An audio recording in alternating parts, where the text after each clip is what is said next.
Anybody can cook with Mehjabeen। बिस्मिल्लाहिर्रहमानिर्रहीम। अस्सलाम वालेकुम। कैसे हो आप लोग? उम्मीद करती हूँ आप लोग खैरियत से होंगे।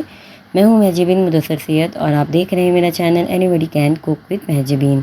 तो आज है ईद की पहली सुबह और मेरी फैमिली की तरफ से आप सभी को ईद बहुत बहुत मुबारक हो और मैं उम्मीद करती हूँ कि ये ईद आप सबकी ज़िंदगी में बहुत सारी खुशियाँ लेकर आए, आमीन। और इसी के साथ ही सुबह के 7:30 बज गए हैं और सारे जो मर्द हजरात हैं वो चले गए हैं नमाज़ पढ़ के, नाश्ता करके, कुर्बानी का फ़रीज़ा अदा करने। और मैं आ गई हूँ किचन में अपना फ़रीज़ा अदा करने के लिए। तो मैं आ गई हूँ दोपहर के खाने की तैयारी करने के लिए और शीरकुरमा वगैरह तैयार करने के लिए। तो एक गैस पे मैंने रख दिया है शीरकुरमा बनने के लिए और दूसरे में भी यहाँ पर मैं प्याज कट कर रही हूँ कलेजी का सालन बनाने के लिए।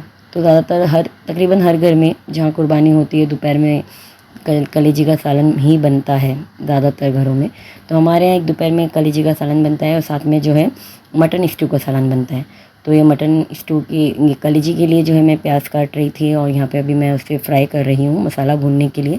तो जो कलेजी का सालन है मैं नॉर्मली वैसे ही बनाती हूँ, जो नॉर्मल मैंने गोश्त का सालन बनाने की आपके साथ रेसिपी शेयर की हुई है। तो वैसे ही मसाला भूनकर उसमें कलेजी डाल देते हैं, ज़्यादा मैं उसमें मगज़मारी नहीं करती। और इसी के साथ यहाँ पर ये मेरा शीरकुरमा तैयार हो गया है। यार ये वीडियो में कितनी जल्दी जल्दी चीज़ें तैयार हो जाती हैं। आज के वीडियो में मैं आपके साथ में शेयर करूँगी अपना इंशाल्लाह ईद का रूटीन के ईद के दिन में अपने सारे काम कैसे मैनेज करती हूँ, खासकर ईद उल जुहा के दिन जब बहुत ज़्यादा काम होते हैं। और यहाँ पर मैं अभी तैयारी कर रही हूँ, यानी प्याज काट रही हूँ मटन स्टू के लिए। तो मटन स्टू की रेसिपी ऑलरेडी मैं आपके साथ में पहले ही शेयर कर चुकी हूँ। तो इसका मसाला पूरी तरह तैयार नहीं करना है, बस प्याज हल्का फ्राई कर लेना है और उसके बाद उसके अंदर दूसरे मसाले डाल देने हैं और बाकी गोश्त आएगा तो गोश्त डालने के बाद जो है सारी चीज़ें उसमें पकेंगी। और यहाँ पे मसाला कलेजी का मसाला जो है भूनने के लिए रख दिया और दूसरी तरफ प्याज के ये स्टू के मसाले की भी तैयारी हो रही है धीरे धीरे। तो अभी बज गए हैं सुबह के 8:45 और मुझे बहुत तेज़ भूख भी लगी है कि मैं सुबह से 5 बजे से उठी हूँ। उसके बाद अब मैं नाश्ता वगैरह करके और सब किचन सारी चीज़ें क्लीन करके झाड़ू वगैरह सब लगा के आ गई हूँ अपने बेडरूम में। और ये है मेरा आज का ड्रेस। अभी बज रहे हैं सुबह के 10:30 और एकदम सिंपल ड्रेस है, बस हल्की सी इस पर एम्ब्रॉयडरी हुई है और बहुत ही कंफर्ट एकदम कॉटन लॉन का कपड़ा है पहनने के लिए और एकदम आरामदायक सूट है। सिंपल इसीलिए रखा है ना क्योंकि ईद में इतना ज़्यादा काम होता है कि हैवी ड्रेस पहन के तो बिल्कुल भी आप कुछ भी नहीं कर सकते ना। तो एकदम लाइट और हल्का ड्रेस रखा है कंफर्टेबल, ताकि आसानी से सारे काम उससे मैनेज हो जाए। और अब बज गए हैं यहाँ पे शाम के 5:30। जी हाँ, 5:30 बज गए हैं क्योंकि 12 साढ़े 12 बजे कुछ सामान आया था और उसके बाद मुझे बिल्कुल भी टाइम नहीं मिला मोबाइल हाथ में पकड़ने का। मैं चाहती थी कि जल्दी से जल्दी सारी चीज़ें हो जाए, उसके बाद मैं फिर जो दूसरी चीज़ें हैं वो आपके साथ में शेयर करूँ। तो खाना वाना पकाया, खाना खिलाया उसी में और गोश्त वगैरह तकसीम किया, उसमें काफ़ी सारा टाइम निकल गया। और अब मैं यहाँ पे वो चीज़ें कुछ चीज़ें ऐसी होती हैं ना जो आप फ्रीज़र में नहीं डाल सकते। गोश्त तो आराम से रह जाता है लेकिन कलेजी, गुर्दे वगैरह वो सारी चीज़ें जो हैं फ्रीज़र में नहीं डाल सकते। तो उसके लिए थोड़ी सी तैयारी करनी होती है ताकि वो नीचे फ्रिज में रह जाए। जैसे कि यहाँ पे कलेजी है और तो उससे मैं थोड़ी कलेजी का सालन बना लिया था, थोड़ी कलेजी मैंने बाँट दी थी और यहाँ पे है थोड़ी सी कलेजी रख दी थी। तो इसका मैं कुछ चटपटा चटखारा बोटी जैसा बनाना चाह रही थी। तो इसे मैं हरा मसाला और प्याज डालकर एक जोश दिला के रख रही हूँ ताकि फिर फ्रिज में रह जाए। उसी तरह ये भेजा है, इसे भी मैं बॉईल करके रख रही हूँ नमक डाल के और साफ़ करके रख दूँगी क्योंकि इसको भी मैं फ्रीज़र में नहीं रख सकती। ये सब चीज़ों को फ्रीज़र में रखने से ना ये थोड़ा रबर जैसा टेस्ट आ जाता है, इसके अंदर टेस्ट भी ख़राब हो जाता है। तो आप अवॉइड ही कीजिए ये सारी चीज़ें जो है आप फ्रीज़र में मत रखा कीजिए। थोड़ा बहुत हल्का इसको पका वका के जो है नीचे फ्रिज में रखा कीजिए तो इंशाल्लाह फिर ये चीज़ें सेव रहेगी, अगले 2-3 दिन तक चल जाएगी। तो यहाँ पे जो है बेंग हम मैं गुर्दा है और गुर्दे में मैं बनाना चाह रही थी गुर्दा फ्राई मसाला, जिसकी रेसिपी मैं ऑलरेडी आपके साथ शेयर कर चुकी हूँ। तो इसको ये मसाला मिलाकर बस खाली मैं नीचे फ्रिज में रख दूँगी नॉर्मल। तो ये इंशाल्लाह कल शाम तक या 2 दिन तक भी आराम से चल जाएगा क्योंकि मौसम भी अच्छा है और फ्रिज की कूलिंग काफ़ी अच्छी है। तो ये 2 दिन तक आराम से चल जाएगा। उसी तरह जो चीज़ें मैं बॉईल करके भी रख रही हूँ वो भी 2 दिन तक इंशाल्लाह आराम से चल जाएगी। और यहाँ पर मैं तैयारी कर रही हूँ अभी हलीम के गोश्त की। तो जिसे खिचड़ा भी कहते हैं बॉम्बे की लैंग्वेज में। तो इसके अंदर मैं सारे गोश्त के मसाले डालकर इसे अच्छे से जोश दिलाऊंगी और फिर इसे नीचे फ्रिज में रख दूंगी। तो इसका गोश्त भी हलीम हमारे यहाँ ज़्यादा बनती है, तो इसलिए हलीम का गोश्त भी काफ़ी सारा होता है, हड्डियाँ होती है इसके अंदर, काफ़ी सारी चिकनाई भी होती है, क्योंकि उसकी वजह से चिकनाई से बहुत अच्छा टेस्ट आता है इसके अंदर। तो इसलिए बहुत ज़्यादा क्वांटिटी का गोश्त होता है ना, तो इसको भी आप फ्रीज़र में रखोगे तो जगह आपकी गिरेगी। तो बेहतर यही है कि हम लोगों को बेहतर यही लगता है कि जो हलीम का गोश्त है ना, उसमें भी सारे मसाले, जो गोश्त के मसाले हैं, उसे डालकर एक अच्छे से जोश दे दो और उसके बाद उसे नीचे फ्रिज में रख दो। तो 2 दिन बाद, 3 दिन बाद, 4 दिन बाद जब भी आपको हलीम बनाना हो तो आप उसे आराम से निकाल के फिर उससे हलीम तैयार कर सकते हो ना। तो उससे काफ़ी सारा जगह बच जाती है आपके फ्रीज़र की, क्योंकि फ्रीज़र क्या होता है, छोटा सी होता है ना, वो फ्रिज के मुकाबले में इतना छोटा ही होता है, बड़ा तो नहीं होता। तो उसमें आप कितना गोश्त रखोगे। तो जो एक्स्ट्रा चीज़ें हैं जो आप नीचे फ्रिज में रख सकते हो, तो इस तरीके से आप वो काम कर सकते हो। तो इसे अच्छे से मैं एक बार जोश दिला दूँगी और उसके बाद उसे नीचे फ्रिज में रख दूँगी। 4-5 दिन बाद फिर उसे निकाल के इंशाल्लाह उसका हलीम बन जाएगा।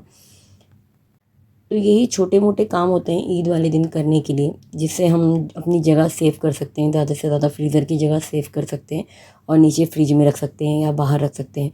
तो ये प्रोसेस मैं जो है पाए के साथ भी करती हूँ। जैसे पाए भी बहुत ज़्यादा जगह लेते हैं, बहुत ज़्यादा जगह लगती है, तो इतना बड़ा बर्तन आप फ्रिज में भी नहीं रख सकते हो, बाहर ही रखना पड़ेगा आपको। तो पाए भी क्या करती हूँ मैं, साफ़ करके उसको एक बार अच्छे से जोश दिला के रख लेती हूँ, थोड़ा मसाला डाल के उसके अंदर, और फिर 2-3 बार ऐसी जोश दिलाती हूँ ना, तो उसमें ही वो 2-3 दिन में गल जाता है। जैसे आज रात में उसे जोश दिला दिया, फिर अगले दिन 2 बार जोश दिला दिया, सुबह में और शाम में, ताकि वो ख़राब ना हो। और तीसरे दिन जब उसमें जोश आता है ना, तो वो बिल्कुल तैयार हो जाते हैं। अब ये है यहाँ पे ज़बान, इसे भी धो के साफ़ कर लिया था और साफ़ करके धो लिया था, और इसे भी हल्का मैं एक जोश दिला के रखूँगी। तो इसमें मैं डाल रही हूँ हरा हरा मसाला, यानी अदरक लहसुन और हरी मिर्च का पेस्ट, नमक और हल्दी, और इसे एक जोश दिला के फिर इसे नीचे भी फ्रिज में रख दूँगी, क्योंकि ये भी फ्रीज़र में रखने से इसमें भी थोड़ा रबड़ जैसा खिंचाव हो जाता है और थोड़ा जायका इसका भी ख़राब हो जाता है। और उसके बाद अभी यहाँ पर मैं आपको बता रही हूँ पाए।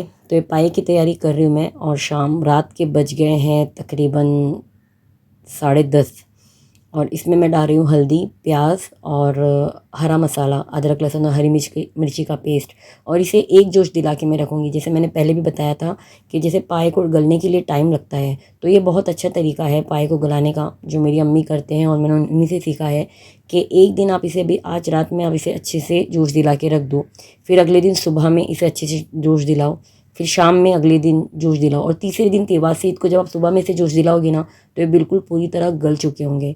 तो 3 से 4 बार जोश दिलाने में ही वो गल जाएंगे पाए। तो 3-4 घंटे जो पाए को पकाना पड़ता है, वो पकाना नहीं पड़ेगा। आपका काम भी आसान हो जाएगा और आपकी चीज़ बाहर आराम से प्रिजर्व भी हो जाएगी, आपको फ्रिज में भी नहीं रखनी पड़ेगी। तो ये बहुत आसान तरीका है पाए को बनाने का। तो इसे देखो मैं अच्छे से जोश दिला रही हूँ, और इसको जोश आने के बाद आपको 5 मिनट तक इसको पकाना है, उसके बाद आप बंद कर दीजिए। और इसी में बज गए हैं अभी रात के 11:30, और मैं इतनी ज़्यादा थक गई हूँ कि अब बस हालत मेरी ख़राब हो गई है।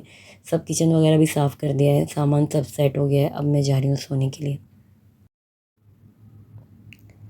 तो ये है ईद का दूसरा दिन, और यहाँ पर मैंने पाया अच्छे से गर्म कर दिया है, और जो चीज़ें मैं रात में फ्रिज में रखने की जगह नहीं थी, वो तमाम चीज़ों को भी मैंने एक बार फिर गर्म कर दिया है, जो मैंने बाहर ही रख दी थी ताकि वो ख़राब ना हो। और ये मैं बना रही हूँ सब्ज़ी। अभी आप सोच रहे हो कि इतना सारा गोश्त है, सब है, फिर भी सब्ज़ी बना रही है। तो उसका रीज़न ये है ना कि मेरे शौहर की तबीयत अचानक ख़राब हो गई थी। कल इतनी ज़्यादा तेज़ बारिश थी ना, तो कुर्बानी के चक्कर में और गोश्त वगैरह बाँटने में वो इतने ज़्यादा भीग गए कि उनको बुखार वगैरह हो गया बहुत ज़्यादा। तो इसलिए मैंने सोचा वो कुछ लाइट खाना चाह रहे थे, तो इसलिए मैंने सब्ज़ी बना दी है। वैसे भी वो नॉन-वेज वगैरह कम ही खाते हैं, वेज ज़्यादा शौक से खाते हैं। तो इसलिए मैं सब्ज़ी रोटी बना रही थी। और मेरी कज़िन सिस्टर के यहाँ पर दावत थी, उसने बुलाई थी, तो सारे वहीं गए हुए हैं।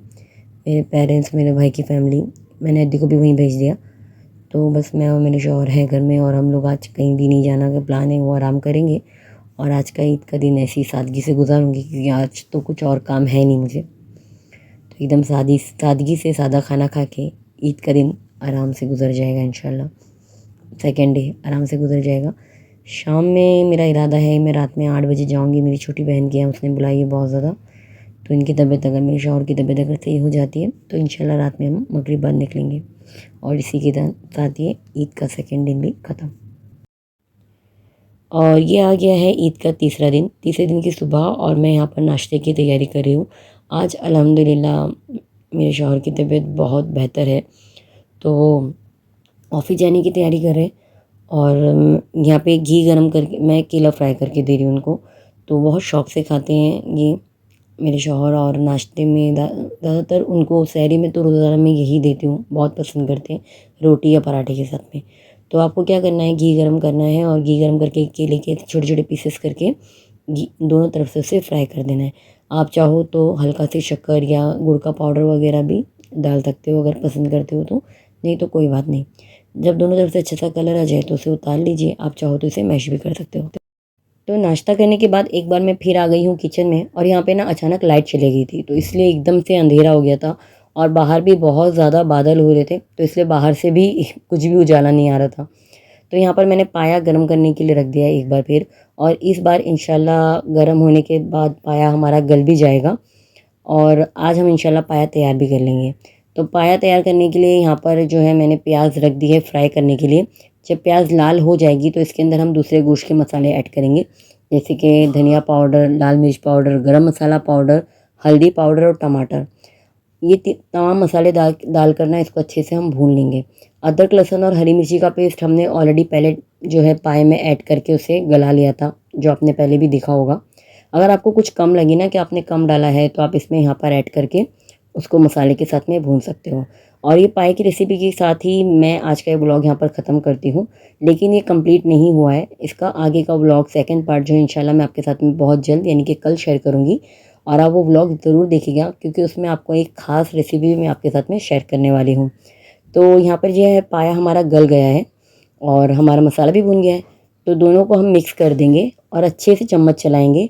और जब इसमें जोश आएगा तो जोश आने के बाद आपको इसको 5 से 10 मिनट पकाना है और फ्लेम हम बंद कर देंगे, और हमारा बहुत ही टेस्टी मज़ेदार पाया जो है तैयार हो गया है। तो इसी के साथ आज मैं अपना ब्लॉग यहाँ पर ख़त्म करती हूँ। कल का ब्लॉग देखना बिल्कुल भी मत भूलिएगा, यानी कि इसके आगे का पार्ट देखना मत भूलिएगा। और वीडियो को लाइक कीजिएगा और चैनल को सब्सक्राइब करना बिल्कुल नहीं भूलना। और इंशाल्लाह अगली वीडियो में फिर मिलेंगे, यानी कि कल फिर मिलेंगे। तब तक के लिए अल्लाह हाफ़िज़।